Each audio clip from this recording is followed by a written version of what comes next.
C'est une nouvelle qui n'a pas forcément de quoi surprendre, car l'homme était le plus vieux chef d'État au monde après la reine d'Angleterre. Néanmoins, l'annonce du décès de Béji Caïd Essebsi, survenu jeudi dernier à l'hôpital militaire de Tunis, à 92 ans, laisse le champ politique plus ouvert et incertain que jamais. Alors qu'il n'y a aucun doute sur son intérim, le président du Parlement, Mohamed Ennasser, l'assumant depuis le même jour, c'est autour des scrutins à venir et notamment de la présidentielle décalée au 15 septembre suite au décès du président Béji Caïd Essebsi que toutes les attentions seront cristallisées.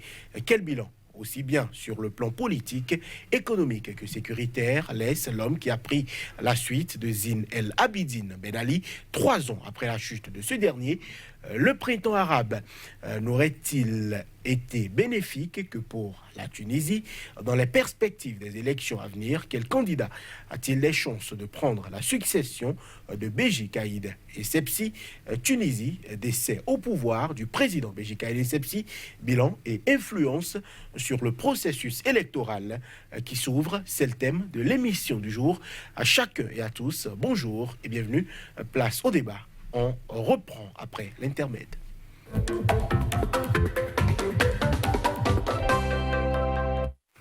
À nouveau, bonjour à chacun, bonjour à tous. Et sur ce plateau, pour en parler, d'abord, Élisée Eribella Belladjovi, bonjour. Bonjour, Joannes Toranou, chers téléspectateurs, bonjour. Alors, vous êtes journaliste internationaliste, vous êtes également écrivain, un plaisir de vous avoir sur ce plateau. C'est moi. Face à vous aujourd'hui, Souleymane Hamzat, bonjour. Bonjour, cher ami. Vous êtes consultant en problématique du terrorisme, spécialiste des questions de protection et de sécurité. Un plaisir de vous avoir aussi. Plaisir de nous donner. Messieurs, Béji Caïd Essebsi qui meurt le jour anniversaire de la proclamation de la République en 1957, au cours duquel il devait donc prononcer un discours. Et bien, que retenir de l'homme, selon vous, déjà d'un point de vue politique, on va le dire comme ça. Oui, je pense que le président tunisien, donc feu Béji Caïd Essebsi, déjà à 15 ans, est déjà rentré en politique. Si on va parler de certaines étapes, en 65, il était ministre de l'Intérieur. En 69, je crois, il était ministre de la Défense. Et puis, en 81, ministre des Affaires étrangères. Donc, il a occupé quand même beaucoup de responsabilités dans le pays, sans oublier qu'en 91, il était président tunisien. Que retenir encore de l'homme, c'est que beaucoup estiment que c'est du clair sombre. Parce que ce qu'il y a de positif, c'est que ce monsieur, il a été quand même à l'avant-garde de l'ouverture démocratique, même si c'est du peuple que tout est venu. Il était là, et puis le premier président démocratiquement élu, vous avez parlé de son âge, en dehors de la reine d'Angleterre, il était le plus âgé, mais si on retourne en arrière, on regarde dans le rétroviseur, en 65, lorsqu'il était ministre de l'Intérieur, du moins quelques années après, avec la guerre des 6 jours, on estime qu'avec les troubles qu'il y a eu à l'intérieur de la Tunisie, il n'a pas été tendre avec le peuple. Mais cela dit, je pense que c'est quelqu'un quand même, durant son mandat, 4 années, 6 mois, par là, il a été vraiment, il a travaillé pour que les Tunisiens se réconcilient avec eux-mêmes, puisque c'est un pays, si on va parler par exemple de la Chine, comme un pays où on a un régime de système, un socialisme en profondeur et le capitalisme en surface. On peut dire qu'on a également en Tunisie un pays de système, mais cette fois-ci sur le plan religieux, c'est-à-dire que l'islam, c'est la religion du pays en profondeur, mais en surface, il y a quand même une certaine laïcité. Et je pense que le président défunt a travaillé à maintenir cet équilibre qui a commencé depuis quand même le président Ben Ali. Et donc, son dernier livre, d'ailleurs, le prouve bien qu'il est quelqu'un de pacifiste. Tunisie, la démocratie en terre d'islam. Donc on retient quand même de l'homme que nul n'est parfait, mais il a essayé quand même de garder la maison et surtout d'amorcer ce processus démocratique en Tunisie. Maintenant, on espère que les choses vont continuer ainsi. Alors, sur le Mlamnat, on a vu un Belgique Ali Sepsi, comme Ebel Abel Adjovi l'a décrit, il a eu le temps de gravir les échelons, il a occupé pratiquement tous les postes, hein, au niveau, les postes clés, quand même, au niveau des gouvernements, aussi bien de Zine El Abidine Ben Ali que du président Habib Bourguiba. Aujourd'hui, l'homme est président, il meurt. Que retenez-vous de lui? Je veux parler en termes d'influence sur ce processus-là qui a conduit la Tunisie depuis les indépendances, pourquoi pas jusqu'à aujourd'hui. Ben écoutez, j'ai une très très bonne image de ce feu chef d'État. Grande personnalité, par son savoir, son savoir-faire, la recherche de la paix, la quiétude, parce que la Tunisie venait de sortir de ce que certains ont appelé un printemps arabe. Pourquoi déjà pensez-vous que ce n'est pas un printemps arabe? Ben, il y a eu une rébellion, un homme s'est immolé, il y a eu un soulèvement populaire qui a abouti au départ d'un régime accusé par la plupart des gens, sinon l'ensemble du peuple, on va dire, de phagocyter les ressources du pays. Le printemps arabe, pour moi, c'est un vocabulaire occidental. Comment l'auriez-vous désigné? Il y a eu des révolutions un peu partout à travers le monde, même en Afrique, pas loin de nous. Ce qui se passe à côté de nous, au Togo, ici, où les gens marchent tous les jours, c'est une sorte de révolution. Et ça s'appelle comme un printemps togolais. Non, écoutez, je ne vais pas verser dans ce vocabulaire. Je sais que la personne, n'est-ce pas, la personnalité de ce président, elle est quand même très forte. Il a su sortir la Tunisie, n'est-ce pas, d'un chaos, n'est-ce pas,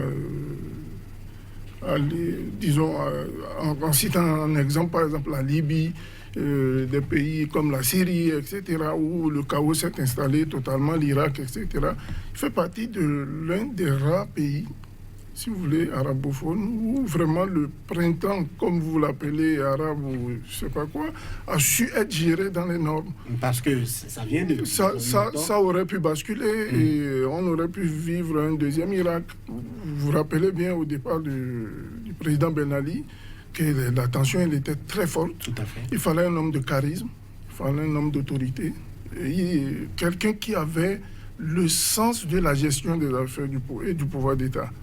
Et ce monsieur, il a été à la hauteur. Et je salue sa mémoire, je salue tout ce qu'il a pu faire pour la Tunisie et partant pour l'Afrique. Et je prie Dieu que son âme repose en paix. Voilà. Alors, c'est vrai qu'il a eu le temps de conduire la transition. En tant que premier de transition, il a conduit le processus, il a pu candidater, il a gagné les élections. Est-ce que, selon vous, le printemps arabe, qui donc a émergé par là, est une réussite au vu du bilan du président Beikali Sepsi pour, on va dire, la première élection démocratique, on va l'appeler ainsi. Est-ce que, selon vous, le processus de 2011 jusqu'aujourd'hui est une réussite en terre tunisienne?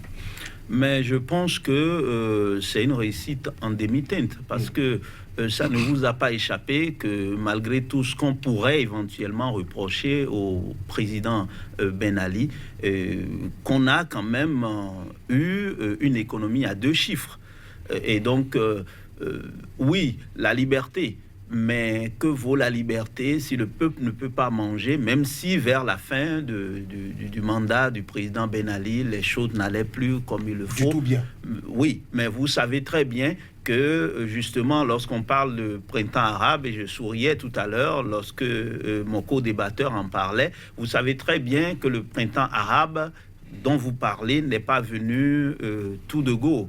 Ce n'est pas forcément aussi spontané que ça, mais nous n'allons pas faire cet exercice ce matin. De toutes les manières, je pense que par le charisme et comment on appelle, la sagesse et également le temps qu'il a fait avec le pouvoir depuis les indépendances, je pense que le président défunt a vraiment joué un rôle pour calmer les uns et les autres. La preuve en est que, avant de quitter le pouvoir, il devrait comment on appelle, promulguer le dernier code électoral, de mi-juin du moins, et donc il a refusé de le faire. Vous voyez, donc c'est quelqu'un qui tient à la cohésion nationale, qui tient à la concorde civile. Et je pense que c'est quelqu'un qui a essayé. Donc, à lui seul, il a joué quand même un grand rôle. Sinon que la Tunisie, c'est toujours quand même un pays qui peut basculer à tout moment si on ne retrouve pas un homme de charisme pour conduire les choses, parce que les islamistes sont pas très loin. Et vous savez très bien que les Tunisiens, ils ont beau être islamistes dans le sang, sinon ils ont beau embrasser, parce que c'est pas exactement la même chose, l'islam et l'islamisme, ils ont beau être musulmans, embrasser l'islam, et veulent en même temps que on ne mette pas la religion en avant pour brimer le peuple. Donc, or, il y a en face d'autres qui le veulent. D'ailleurs, il y a eu des débats au Parlement même où les gens en sont arrivés presque aux mains, alors qu'ils sont tous de la même religion. Et ceux qui sont d'un islamisme modéré, même si j'aime pas aussi l'expression, parce que quand quelqu'un a une religion, il la pratique pleinement, estiment que ceux de l'ENALA voulaient manipuler, en fait, prendre le fait religieux pour en fait régler des comptes personnels. Donc, en un mot, je voudrais dire que la situation actuelle est plus ou moins stable, mais l'instabilité n'est pas loin. On verra comment la transition sera gérée et tout le reste. Sur le même date, le bilan, on va en parler, le bilan sécuritaire du président Béji Caïd Essebsi laisse quand même quelque peu à désirer. On sait que c'est un pays en proie aux attaques terroristes depuis pratiquement 2015 jusqu'à aujourd'hui. Il y a quand même eu encore quelques explosions de bombes il y a quelques jours, quelques semaines en Tunisie. On a l'impression que quelque part, le régime du président a quelque peu failli. 15 morts par-ci, 36 d'autres. À Sousse, on a eu plusieurs, le musée du Bardo notamment, on a eu quand même quelques points où un pays qui est réputé avoir une très forte armée, un pays qui est réputé avoir une très grosse formation en matière militaire, s'est retrouvé quand même prise entre des feux terroristes, et pas une, pas deux fois. Est-ce que c'est aussi, on va dire, un des bilans qu'on peut reprocher au président Béji Caïd Essebsi? Je voudrais déjà vous dire très clairement que il n'y a pas de sécurité zéro. Ça n'existe nulle part. Même aux États-Unis, il y a des fusillades dans des écoles. Le président Essebsi a hérité, n'est-ce pas, de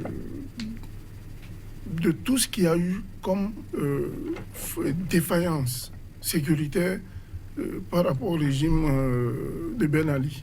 Et vous savez que Ben Ali c'était quand même un général.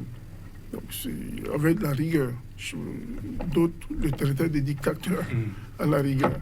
Quand un civil hérite d'un pouvoir militaire, souffrez que ce ne soit pas évident que, du point de vue coordination sécuritaire, que les choses se mettent en place. C'est pas la même méthode, c'est pas la même organisation, et ce n'est pas la même vision sécuritaire qu'il avait. Qu'il y ait eu des attentats en Tunisie, comme on l'a connu, le Bardo, les militaires qui ont été frappés dans un bus, etc. Sousse aussi, notamment. Moi, en tant qu'expert, je ne trouve pas ça normal, évidemment. Ce sont des failles sécuritaires. Même pour un civil, de la trempe du président Essebsi, je crois qu'il a été à la hauteur. Je vous le dis franchement, certains n'auraient pas pu. Regardez ce qui se passe au Soudan. C'est un exemple palpable. Il y a des généraux là-bas, il y en a à foison. Et pourtant, tous les jours, il y a des incidents. Contrairement à un pays comme la Tunisie, où on voit que le monsieur a pris le temps quand même d'organiser des forces. Et je souffrais que je vous dise qu'aujourd'hui, dans le Maghreb, il a l'une des forces antiterroristes au top, hein. Après l'Égypte et l'Algérie en premier. Donc, à ce niveau-là, il a porté, n'est-ce pas, la Tunisie sur le plan sécuritaire à un niveau très haut, qui mérite respect et admiration.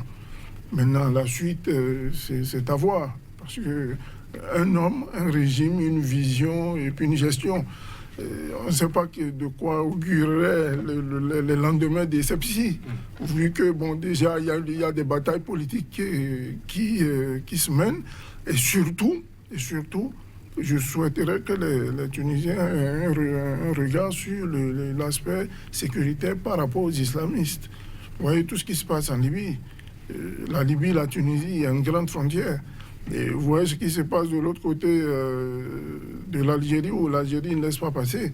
Donc, ils viendront certainement buter sur la Tunisie si le régime ne se sent pas fort et sécurisé. J'ai des craintes que ça vacille dans les jours qui arrivent. Mais bon, il faut toujours souhaiter que les choses se passent dans les normes et dans la sécurité, dans la sérénité surtout. Voilà. Alors, je voudrais qu'on parle des islamistes. Vous sembliez pointer, on va dire, le président du parti islamiste Ennahda, Rachid Ghannouchi, qui n'a pas forcément envie d'être chef d'État. On l'a vu, il ne s'est jamais lancé. Ils ont fait une coalition, même si le parti du président Belkadi Sepsi a gagné les élections, ils étaient dans une coalition avec ce parti-là.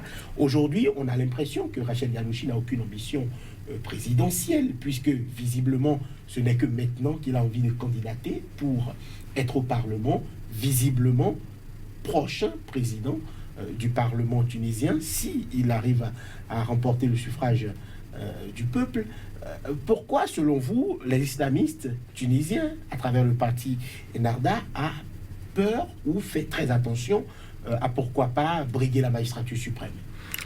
Oui, mais vous savez très bien que, je le disais tout à l'heure, même si nous sommes dans un pays où c'est l'islam qui prime, et il y a de la volonté du peuple d'avoir quand même une certaine forme de laïcité sur le plan politique, et que l'islam ne soit pas utilisé comme un instrument à des fins personnelles. Donc par rapport à cela, le peuple est très regardant.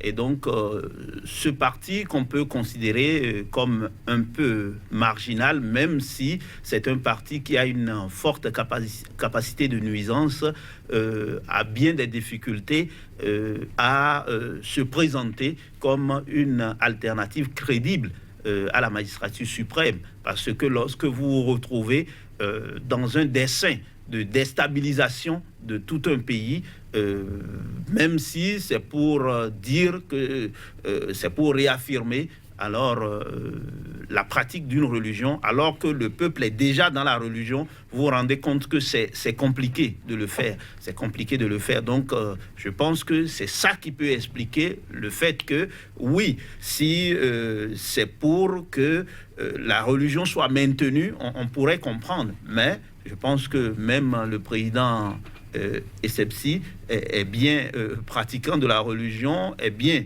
défendeur de la religion islam, de l'islam du moins, ce qui est la religion du pays.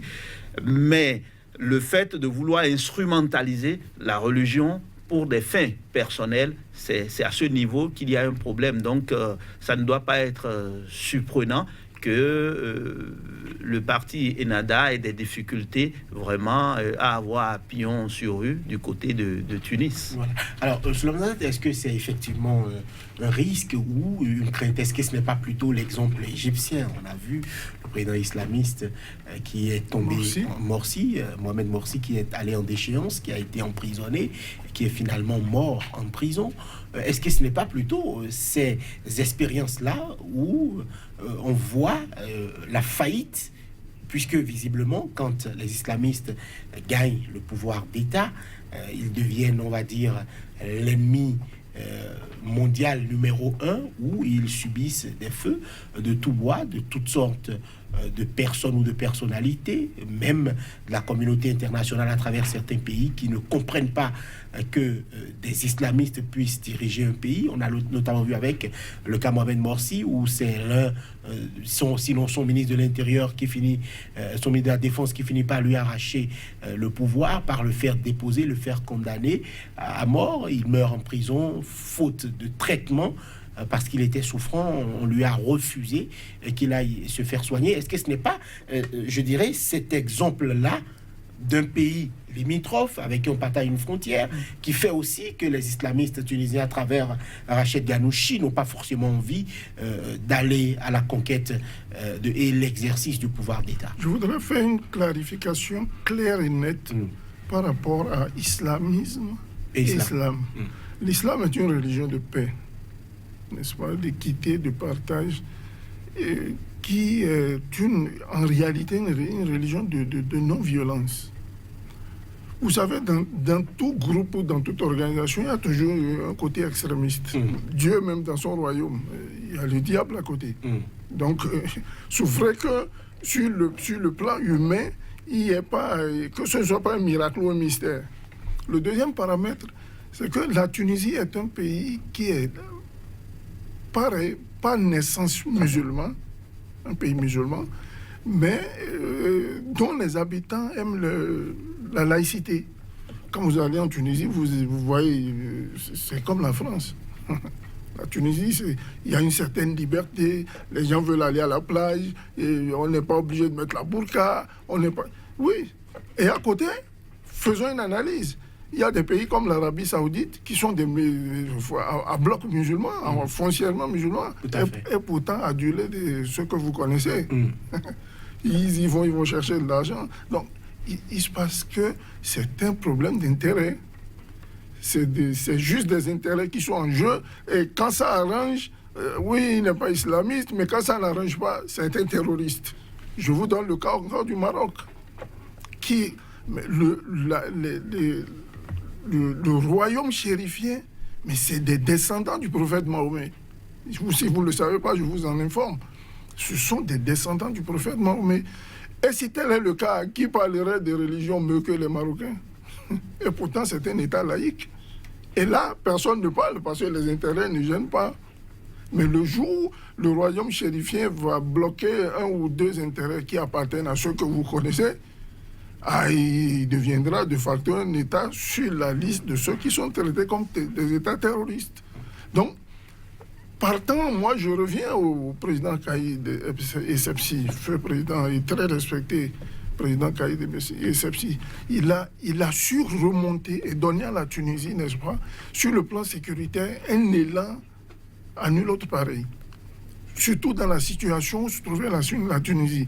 C'était parti pour exploser. De toute manière, le printemps arabe, comme vous le dites, il a commencé par là-bas. Et on a su qui était derrière tous ces vacarmes. Qui est derrière écoutez, ceux qui ont été fait le discours de l'Égypte et qui ont proclamé qu'il ne fallait pas des hommes forts, mais des régimes forts. Et partant de là, on a vu les pays arabes brûler les uns après les autres. Après avoir fini, ils ont voulu s'attaquer à l'Algérie. L'Algérie n'est pas une cacahuète. Et ça a échoué. Et vous voyez, sur le plan sécuritaire, il a su donner une certaine quiétude aux Tunisiens. Malgré les attentats et autres, le peuple tunisien est sorti dans la rue, a dit non. Ça, on ne veut pas de ça chez nous. Et ceux qui s'immiscent dans ce genre de réseau, c'est souvent vos proches. N'allez pas chercher loin. Quand vous voyez du terrorisme chez vous, allez chercher, vous verrez toujours des natifs de chez vous.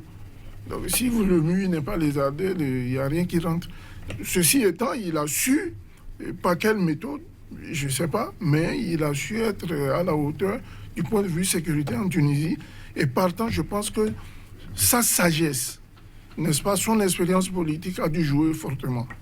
C'est mon avis. Il y a aussi un gros volet de volonté du président Essebsi, c'est d'offrir encore plus de liberté et de place aux femmes dans la société. Il a notamment constitué une commission qui était chargée de proposer un texte de loi pour permettre aux femmes, notamment des questions sur l'héritage, pour permettre aux femmes d'aspirer, pourquoi pas au même titre que les hommes, à hériter. C'est un projet qui a longtemps suscité des débats, mais qui finalement n'est pas consommé, n'a pas été validé, on va le dire comme ça. Est-ce que, selon vous, c'est aussi une faille ou une volonté qui s'est quand même un peu plus matérialisée, c'est-à-dire cette volonté-là, comme peut-être à la suite du président Bourguiba, de permettre aux femmes de s'exprimer librement et d'avoir une place dans la société? Non, mais je pense qu'on ne peut pas mettre ça comme un point négatif. Et vous savez très bien qu'en Tunisie, même s'il y a l'islam en profondeur, il y a quand même une certaine laïcité. Les femmes tunisiennes ne sont pas les moins loties dans le monde arabe. Je pense qu'il y a quand même cette liberté-là qui est concédée aux femmes. Cela dit, nous n'allons pas, même en Afrique en général, le monde arabo-musulman en particulier, nous n'allons pas faire comme l'Occident. L'égalité homme-femme, ça n'a jamais existé. Je pense qu'il y a une certaine complémentarité. Bon, ça, c'est très important de le dire. Et à vouloir avoir trop de liberté, on peut se retrouver dans le libertinage. Ceci dit, je pense qu'il a fait ce qu'il a pu. Et je pense que autant les hommes que les femmes peuvent se présenter dans les partis politiques pour avoir accès à des postes. Donc je pense que cette polémique liée aux gens, je pense que ça peut se faire au niveau des Nations Unies et autres, mais on sait très bien que c'est une manière de disloquer les familles. Personnellement, je ne pense pas qu'il faut en arriver à l'égalité homme-femme. Si les uns et les autres ont des charismes, si des femmes ont des charismes, peuvent s'exprimer, évidemment, elles peuvent être positionnées et ce n'est pas une première.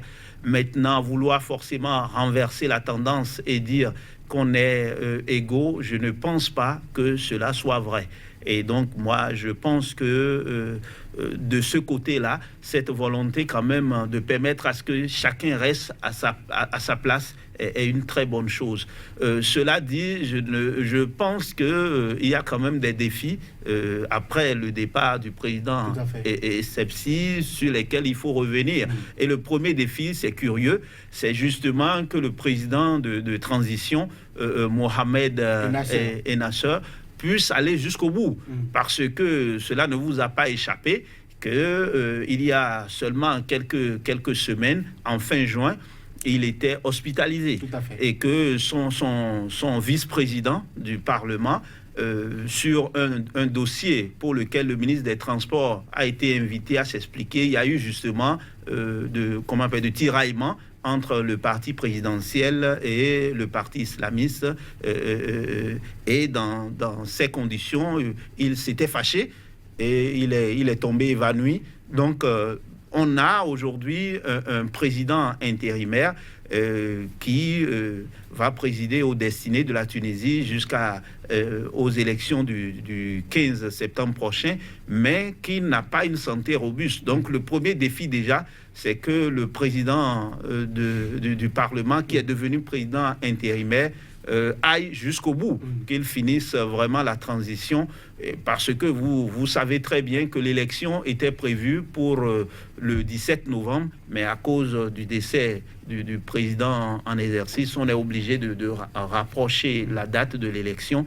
Donc ça, c'est déjà le premier défi, c'est très très important. Deuxième chose également, il est question aujourd'hui de voir les critères pour, comment on appelle, l'éligibilité à cette présidentielle, puisqu'on a parlé notamment de conditions renforcées, conditions demandent à ce que pratiquement ce ne soit que des gens positionnés par des partis politiques qui accèdent à la magistrature suprême. Le président et Sepsi n'a pas promulgué cette loi.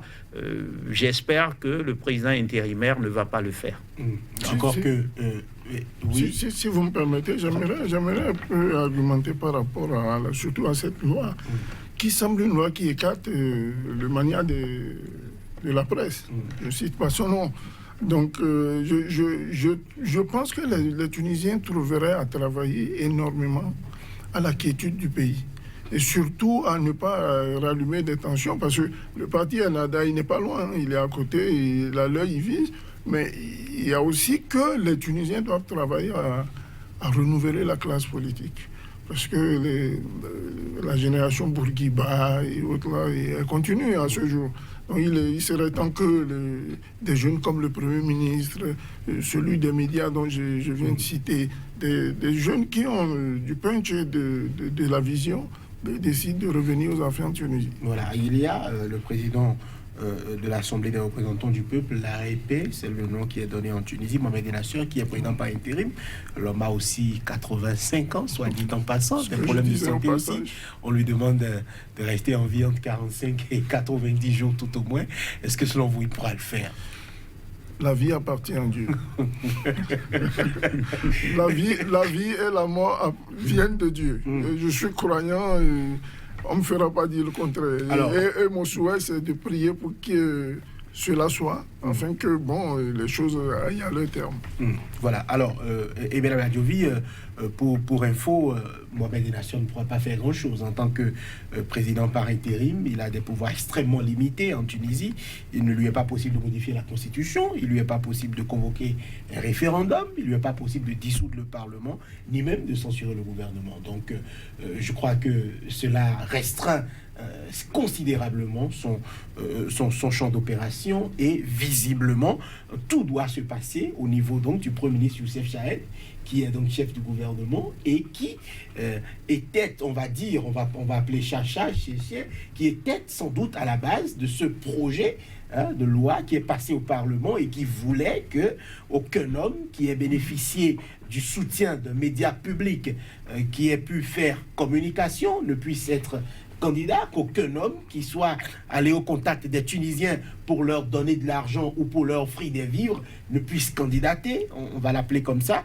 Et c'est un projet qui visait clairement Nabil Karoui, Maya des médias connus, propriétaire de chaînes de télévision privées. Et il y a aussi d'autres personnes ou personnalités comme le soutien donc de l'ancien président Zine El Abidine Ben Ali. Il y a aussi Olga Rambourg qui est mécène et qui fait beaucoup de dons, des gens qui ont quand même, on va dire, un certain pouvoir médiatique dans le pays. Alors aujourd'hui, la question se pose, est-ce que cette présidentielle anticipée-là ne va pas compromettre tous les plans des gros politiques? Je vais parler des leaders de parti, parce que visiblement, cela risque de se jouer, puisque c'est tout près, septembre, cela risque de se jouer sur l'aura que le candidat a déjà sur le terrain. Et à ce jeu-là, visiblement, les mécènes ou des personnalités qui ont eu le temps d'aller parcourir le pays ont, on va dire clairement, une avance sur les personnes qui vont bientôt commencer à se disputer les partis d'État ou les partis qui gravitent autour du pouvoir. Je pense notamment à Fed Kaïdé Sepsi, fils de Béji Kaïdé Sepsi. Oui, je pense que c'est clair parce que on a près de 200 partis politiques. Normalement, les législatives devaient se passer le 6 octobre. Et après cela, la présidentielle, de la représentation du Parlement, on allait désigner le prochain président. Mais visiblement, ça ne sera pas comme ça. C'est rebelote. Voilà, rebelote. Et donc, ça amène un remue-ménage. Et on est dans une situation où vraiment on ne sait pas exactement ce qui va se passer, mais je pense que le président intérimaire ne va pas créer une tension supplémentaire en promulguant cette loi, ce code électoral sujet à caution. On a l'impression à chaque fois, et je pense que c'est aussi le moment de faire le point de la démocratie qui nous a été imposée presque après le sommet de la Baule. Il faut revoir les choses. Oui, nous allons continuer éventuellement dans la démocratie, mais il faudrait que cela réponde à nos réalités et que on ne profite pas de la position majoritaire pour fomenter des tests qui ne vont que créer des problèmes dans nos pays. Je pense que ça, c'est très important et j'espère que le président intérimaire ne va pas le faire. Cela dit, on est dans une situation où vraiment on a voulu, certains ont voulu écarter ceux qui ont une certaine popularité sans être forcément membres d'un parti politique, mais je pense bien qu'ils seront bien obligés de faire avec eux, parce que l'essentiel aujourd'hui, c'est faire en sorte que le pouvoir puisse être perpétué et qu'on n'ait pas à la tête du pays quelqu'un qui n'a pas la poigne. Je pense que les autres ont beau être hommes d'affaires, mécènes et autres. Je pense notamment à Nabil Karoui, qui est le maillon de la presse. Je pense qu'il peut quand même gérer les choses. Il n'est pas seul. Vous avez parlé justement de cette dame qui est une mécène. comment on appelle, Olfa Terrasse Rambo, voilà, et bien d'autres. Je pense qu'il faudra laisser le champ libre, que les uns et les autres puissent s'exprimer, parce que le 15 septembre, c'est vite venu. Et donc, il va falloir très, très rapidement trouver un successeur au président intérimaire qui est suffisamment vieux. On espère, on prie qu'il reste jusqu'à la fin. Non, ça fait pas rire. Il faut qu'il reste jusqu'à la fin, parce que si quelque chose arrivait, celui qui le suit, le vice-président du Parlement, qui aussi n'est pas forcément un jeune. Donc, on est dans une situation où on veut passer, comme mon co-débatteur disait tout à l'heure, on veut passer d'une génération à une autre, et il faudrait que vraiment les choses se passent bien. Il ne faut pas créer de situations supplémentaires de crise, mais je crois quand même que par le travail, et qu'on le veuille ou non, et de Ben Ali et de Essebsi, il y a eu quand même un travail qui a été fait de telle sorte qu'un aventurier ne peut pas devenir président en Tunisie. Je le crois personnellement. Voilà, on a Nabil Karoui qui a 55 ans, le Premier ministre Youssef Chahed en a 43. Le fils du président défunt en a 57.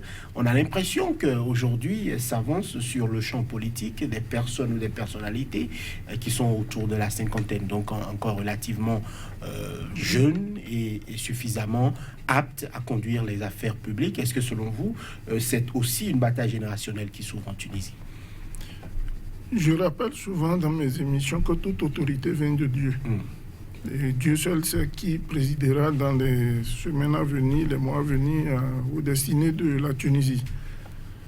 Souffrons et prions que ce soit une personnalité à la hauteur, n'est-ce pas? Parce que les Tunisiens ont beaucoup d'attentes sur le plan sécuritaire, économiquement parlant, politique et socialement. Bon, les tensions sont ce qu'elles sont. Il y a des velléités qui ne disent pas le nom, qui sont pour le moment tues, du fait qu'il y a une bonne gestion, n'est-ce pas, du président Essebsi.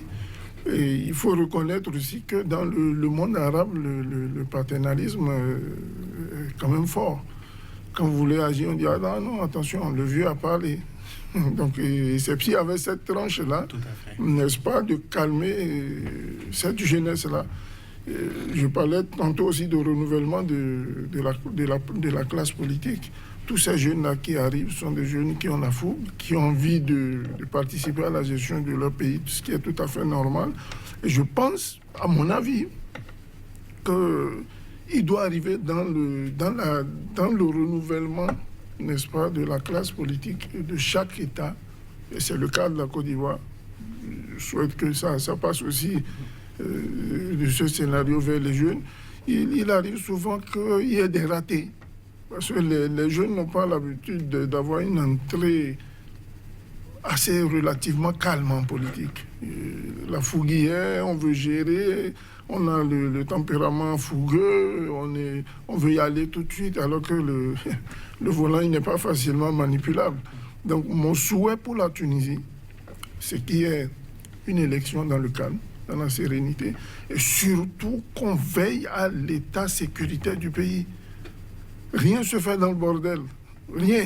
S'ils s'amusent à écorcher le bilan sécuritaire du président Essebsi, j'ai d'énormes craintes que la Tunisie, avec tout ce qui se passe à côté de la Libye, où c'est un vacarme, mais prions que ça s'arrête, tout le crépitement des armes là-bas. Si ça continue, en Libye, j'ai des craintes que la Tunisie, après le président Essebsi, qui ait des étincelles. C'est ma crainte et je ne souhaiterais pas que ça arrive. Le dernier paramètre, c'est que vous avez remarqué lors des obsèques du président Essebsi, ils se sont tous invités là-bas. Tout le monde y est. L'union était affichée. C'est une union d'intérêt.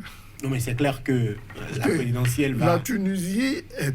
Mais, je ne sais pas si vous vous rendez compte, mais c'est le pays de transition, de transition, de transaction, de tout. C'est un pays qui... Vous avez vu sous embargo libyen. Moi, j'étais en Libye. Mais tout passait par la Tunisie pour la Libye. C'est un pays qui a d'énormes potentialités, qui de loin peut être exploité, n'est-ce pas, si les Tunisiens n'y prennent pas garde de la mauvaise manière. ou qui peut être exploité de la bonne manière si les Tunisiens décident d'être des nationalistes. Bon, le nationalisme aussi, quand il est trop poussé, ça finit à l'extrémisme. Voilà. Donc je souhaiterais que cette jeunesse-là s'empare du pouvoir, mais qu'elle veille à ce que tous les acquis, n'est-ce pas, légués par le régime Ben Ali, tout n'a pas été mauvais, à Égypte, Caïbes et Sepsi, que ces acquis-là soient des acquis qui soient pérennisés et dans le temps. Voilà, alors on sait aujourd'hui que la bataille au sein du parti au pouvoir va se faire au sein de Minatou-Nes. On sait que Mohamed Hafed Caïd Essebsi, fils de Béji Caïd Essebsi, a des ambitions politiques extrêmement poussées. Le Premier ministre Youssef Chahed avait même été exclu du parti au pouvoir, réintégré sur exigence et demande expresse du président Béji Caïd Essebsi de son vivant. Aujourd'hui, l'homme n'est plus là. Est-ce que, selon vous, je vais dire, la volonté affichée de Hafed Caïd Essebsi de prendre le sceptre laissé par son père ne va pas, on va dire, occasionner forcément cette guerre-là entre lui et donc le Premier ministre Youssef Chahed? Mais ça se passe toujours comme cela, c'est tout à fait normal. L'essentiel, c'est qu'il n'y a pas, que cela ne débouche pas sur une cassure profonde. Lorsque on a un dinosaure de la trempe d'Essebsi et qu'il doit partir, il y a toujours ce déchirement. Et puis, on peut quand même dire que le fils ne vole rien. Lui-même, il a fait ses armes. Aujourd'hui, il a quand même plus de la cinquantaine. Je pense qu'on ne peut pas lui reprocher lorsque on a quelqu'un, même s'il est le fils d'eux, et qu'il a fait ses armes en politique, on ne peut pas lui reprocher de désirer prendre la place de son père. C'est pas un problème. C'est lorsque peut-être c'est un jeune fils à papa, et le papa meurt, il veut prendre le pouvoir, c'est là où on peut parler de problème. Ici, on a quand même affaire à quelqu'un qui est jeune, mais quand même la cinquantaine, c'est quand même un âge d'une certaine sagesse. Donc on ne peut pas lui reprocher, c'est tout à fait normal qu'il désire, surtout si il est resté auprès de son père et que son père lui lègue un certain nombre d'héritages, qu'il désire prendre la relève. Moi, je pense que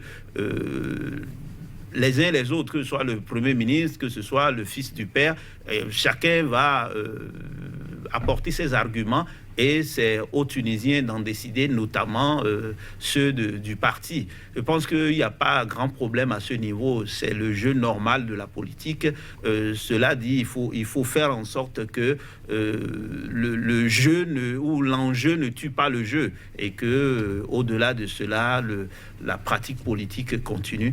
Moi, je pense que on a quand même un pays où, après le président Ben Ali, on peut tout lui reprocher. Il a quand même laissé son empreinte dans le pays et on a eu le président Essebsi. Je pense que la jeunesse, quand même, a eu le temps d'apprendre auprès de l'ancienne génération. Et moi, je pense qu'il y aura une transition plus ou moins apaisée. De toutes les manières, ils n'ont pas le choix parce que de l'autre côté, il y a quand même l'insécurité qui guette. Donc, ils auront la sagesse de tirer le son de ce qui s'est passé ailleurs, notamment en Libye. Et personnellement, je n'ai pas de grandes inquiétudes. Je pense que le jeu politique, ça se joue et on ne doit pas être surpris. Est-ce que des personnalités comme Nabil Karoui ou Olga Rambourg, est-ce que ce sont des personnalités qu'on doit aussi laisser participer au jeu? Parce que, quoi qu'on dise, c'est des personnes extrêmement fortunées qui viennent en politique et qui ont peut-être un avantage sur d'autres, qui servent le pays, mais qui n'ont pas forcément les moyens d'aller sur ce terrain-là et de rivaliser concernant l'investissement. Moi, je suis de ceux qui pensent que tout citoyen a droit à se positionner, à être candidat. Et si tel est le cas, je pense qu'ils ne démériteront pas. J'espère et je souhaite que la Tunisie ait des élections qui se passent dans le calme et surtout que du point de vue sécuritaire, comme on l'a dit, et comme l'a dit mon co-débatteur aussi, que les Tunisiens prennent de la hauteur et surtout une pensée pour ceux qui ont dirigé avant eux et qui ont fait en sorte que le pays garde le cap. Voilà, vous êtes Souleymane Hamzat, consultant en problématique du terrorisme, spécialiste des questions de protection et de sécurité. Face à vous aujourd'hui, Label Adjovi, Héribert Élysée. Label Adjovi, journaliste internationaliste, est également écrivain. Messieurs, merci d'avoir été sur ce plateau. Nous avons abordé le décès au pouvoir du président BJK Sepsi, bilan et influence sur le processus électoral qui s'ouvre. Un processus qui va donc, on va dire, connaître son premier gros résultat après la présidentielle du 15 septembre, qui sera suivi par des législatives en octobre prochain. Messieurs, merci de nous avoir suivis. À très bientôt pour un autre numéro de Angle de Vue.